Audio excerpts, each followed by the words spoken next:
ইসরায়েলের বিরুদ্ধে বিক্ষোভে অংশ নেওয়ার অপরাধে ৫ বাংলাদেশি সহ ৪ শতাধিক বিদেশি শিক্ষার্থীর স্টুডেন্ট ভিসা বাতিল করেছে যুক্তরাষ্ট্র। শিক্ষার্থীরা ফিলিস্তিনের জনগণের প্রতি সংহতি প্রকাশ করেছিল।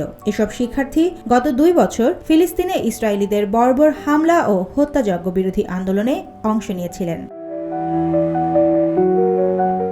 গত শুক্রবার যুক্তরাষ্ট্রের পররাষ্ট্রমন্ত্রী মার্ক রুবিও এ তথ্য প্রকাশ করেছেন। তিনি বলেন, ভিসা বাতিলকৃত বিদেশি শিক্ষার্থীদের অধিকাংশই ফিলিস্তিনের পক্ষে আন্দোলন করতে গিয়ে সহিংস কর্মকাণ্ডে জড়িয়ে পড়েছিল। প্রশাসন বিশ্ববিদ্যালয় ও কলেজগুলোর সঙ্গে সমন্বয় করে তাদের চিহ্নিত করার পর এই সিদ্ধান্ত নেওয়া হয়েছে।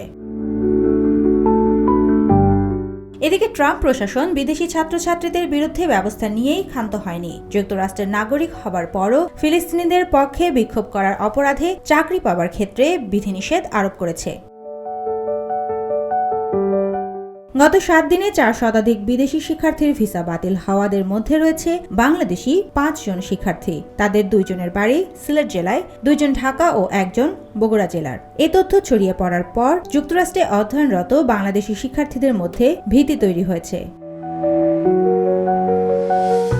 গত বছর ফিলিস্তিনে ইসরায়েলের গণহত্যার প্রতিবাদে বিভিন্ন বিশ্ববিদ্যালয়ে আয়োজিত মিছিলে শত শত বাংলাদেশি শিক্ষার্থী অংশ নিয়েছিল। যুক্তরাষ্ট্রে প্রায় ৩০,০০০ বাংলাদেশি ছাত্রছাত্রী স্টুডেন্ট ভিসা নিয়ে লেখাপড়া করছেন।